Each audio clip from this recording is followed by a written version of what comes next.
S, ಇನ್ನು ರಾಜ್ಯದಲ್ಲಿ ಗುಂಪು ಘರ್ಷಣೆಗಳೇ ಹೆಚ್ಚಾಗ್ತಾ ಇವೆ ಏನು, ಯಾಕಂತ ಹೇಳಿದ್ರೆ ಡಿಸಿಸಿ ಬ್ಯಾಂಕ್ ಎಲೆಕ್ಷನ್ ಇದೆಯಲ್ಲ, ಇದು ದಿನದಿಂದ ದಿನಕ್ಕೆ ಕಾವು ಹೆಚ್ಚಾಗ್ತಾ ಇದೆ. ಅಂಕಲಕುಡಿ ಕ್ಷೇತ್ರದ ಗ್ರಾಮದಲ್ಲಿ ಗುಂಪು ಘರ್ಷಣೆ ಆಗಿದೆ. ಸಂಪೂರ್ಣವಾಗಿ ಉದ್ವಿಗ್ನ ಪರಿಸ್ಥಿತಿಯಲ್ಲಿ ನಿರ್ಮಾಣ ಆಗ್ತಾ ಇದೆ. ಏನಾಗ್ತಾ ಇದೆ ಅಪ್ಪ ಕರ್ನಾಟಕಕ್ಕೆ, ಏನಾಗ್ತಾ ಇದೆ ಕರ್ನಾಟಕದಲ್ಲಿ? ಜಾರಕಿಹೊಳಿ ಬೆಂಬಲಿಗರು ವರ್ಸಸ್ ಕತ್ತಿ ಬೆಂಬಲಿಗರ ಮಧ್ಯೆ ಗಲಾಟೆ ಆಗಿದೆ, ಗುಂಪು ಘರ್ಷಣೆ ಆಗಿದೆ. ಹುಕ್ಕೇರಿ ತಾಲೂಕಿನ ಅಂಕಲಕುಡಿ ಕ್ಷೇತ್ರ ಗ್ರಾಮದಲ್ಲಿ ಈ ಘಟನೆ ನಡೆದಿರುವಂತದ್ದು. ಕತ್ತಿ ಬೆಂಬಲಿಗರು ಮತ್ತು ಜಾರಕಿಹೊಳಿ ಬೆಂಬಲಿಗರ ಮಧ್ಯೆ ಫೈಟ್ ಆಗಿದೆ. ಕಲ್ಲು ತೂರಾಟ, ಬಡಿಗೆಗಳಿಂದ ಹೊಡೆದಾಡ್ಕೊಂಡಿದ್ದಾರೆ, ಆಕ್ರೋಶ ಹೊರಹಾಕ್ತಾ ಇದ್ದಾರೆ. ಓ ಮೈ ಗಾಡ್, ವಾಟ್ ಇಸ್ ದಿಸ್? ನೋಡಿ,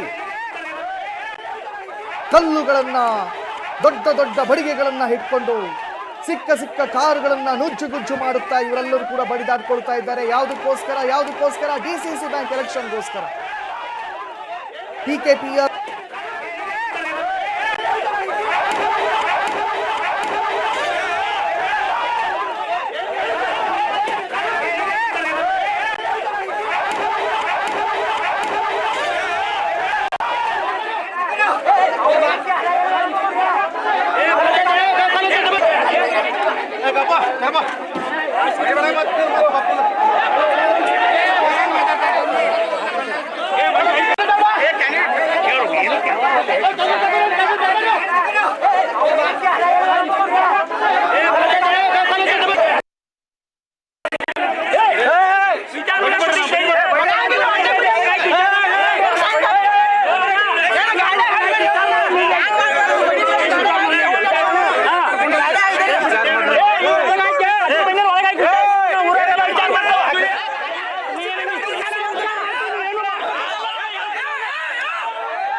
ಇನ್ನು ಈ ವಿಚಾರದ ಕುರಿತಾಗಿ ನಮ್ಮ ಪ್ರತಿನಿಧಿ ಸಿದ್ದೇಶ್ ಅವರು ನನ್ನ ಜೊತೆ ದೂರವಾಣಿ ಸಂಪರ್ಕದಲ್ಲಿದ್ದಾರೆ. ಸಿದ್ದೇಶ್, ಬಹಳ ವಿಚಿತ್ರ ಘಟನೆಯಲ್ಲಿ ನಡೀತಾ ಇದೆ. ಡಿಸಿಸಿ ಬ್ಯಾಂಕ್ ಎಲೆಕ್ಷನ್ಗೋಸ್ಕರ ಕತ್ತಿ ಬಣ ಮತ್ತು ಜಾರಕಿಹೊಳಿ ಬಣ ಈ ಮಟ್ಟಿಗೆ ಮಾರಾಮಾರಿಗೆ ಎದುರಾಗಿದ್ದಾರೆ. ಅದ್ಯಾವುದೋ ಒಂದು ಫೋರ್ಸ್ ಗಾಡಿಯನ್ನು ಹಿಡ್ಕೊಂಡು ಪಾಪ ನಜ್ಜುಗುಜ್ಜು ಮಾಡಿಬಿಟ್ಟಿದ್ದಾರೆ. ಏನಾಗ್ತಾ ಇದೆ ಅಲ್ಲಿ ಸಿದ್ದೇಶ್? ಯಾಕೆ ಇಷ್ಟೊಂದು ಪ್ರಕ್ಷುಬ್ಧ ವಾತಾವರಣದಲ್ಲಿ ನಿರ್ಮಾಣವಾಯಿತು ಸಿದ್ದೇಶ್?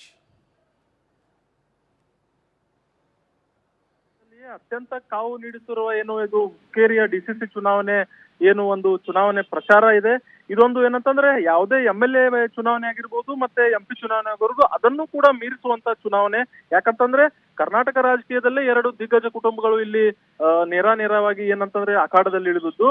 ಇಷ್ಟು ದಿನ ಏನಂತಂದ್ರೆ ಕತ್ತಿ ಕುಟುಂಬ ಮತ್ತು ಜಾರಕಿಹೊಳಿ ಕುಟುಂಬ ಯಾವುದೋ ಒಂದು ರೀತಿ ಸಹಕಾರಿ ಕ್ಷೇತ್ರದಲ್ಲಿ ಒಂದು ಅನ್ಅಫಿಷಿಯಲ್ ಅಗ್ರಿಮೆಂಟ್ ಪ್ರಕಾರ ಹೊಂದಾಣಿಕೆ ರಾಜಕಾರಣದಲ್ಲಿ ತೊಡಗಿದ್ರು.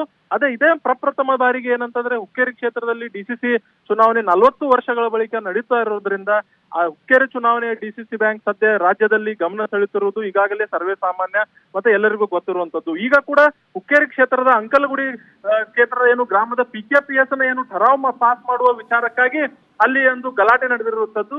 ಕತ್ತಿ ಬೆಂಬಲಿಗರು ಮತ್ತೆ ಜಾರಕಿಹೊಳಿಗೆ ಬೆಂಬಲ ನೀಡಿರುವಂತ ಎಲ್ಲ ಏನಂತಂದ್ರೆ ಸದಸ್ಯರಾಗಿರ್ಬೇಕು, ಅಲ್ಲಿ ಗ್ರಾಮಸ್ಥರು ಮತ್ತು ಇನ್ನುಳಿದ ಕಡೆಯಿಂದ ಬಂದ ಬೆಂಬಲಿಗರು ಸಹ ಏಕಾಏಕಿಯಾಗಿ ಒಂದು ಗುಂಪು ಘರ್ಷಣೆ ಶುರುವಾಗುತ್ತೆ. ಆ ಗುಂಪು ಘರ್ಷಣೆಯಲ್ಲಿ ಏನಂತಂದ್ರೆ ಉದ್ವೇಗದ ವಾತಾವರಣದಲ್ಲಿ ಅದು ಒಂದು ತೀವ್ರ ಸ್ವರೂಪ ಪಡೆದುಕೊಂಡಾಗ ಅಲ್ಲಿ ಇರುವ ಜನರು ಏನಂತಂದ್ರೆ ದೊಣ್ಣೆಗಳನ್ನು ಹಿಡಿದು ಅಲ್ಲಿರುವ ವಾಹನಗಳನ್ನು ಜಖಂ ಮಾಡುವ ಮುಖಾಂತರ ತಮ್ಮ ಆಕ್ರೋಶವನ್ನು ಹೊರಗಾಕಿರುವಂತದ್ದು. ಮತ್ತು ವಿಶೇಷವಾಗಿ ಬೆಳಗಾವಿ ಜಿಲ್ಲೆಯನ್ನು ಹುಕ್ಕೇರಿ ಪೊಲೀಸರಿದ್ದಾರೆ. ಹುಕ್ಕೇರಿ ಪೊಲೀಸರು ಕೂಡ ಅಲ್ಲಿ ಸ್ಥಳದಲ್ಲಿ ಎಲ್ಲ ಸಿಚುವೇಶನ್ ಗೊತ್ತಿದ್ರು ಕೂಡ ಅಲ್ಲಿ ಸಿಚುವೇಶನ್ ಅಲ್ಲಿ ಪ್ರೆಸೆಂಟ್ ಇರಕ್ಕೆ ತಡೆ ಮಾಡಿ ಬಂದಿರೋದ್ರಿಂದ ಸ್ಥಳೀಯರ ಆರೋಪವನ್ನು ಕೂಡ ಮಾಡಿರುವಂತದ್ದು. ಕಾರ್ತಿಕ್, ಥ್ಯಾಂಕ್ ಯು ಸಿದ್ದೇಶ್ ತಮ್ಮೆಲ್ಲ ಮಾಹಿತಿಗಳಿಗಾಗಿ.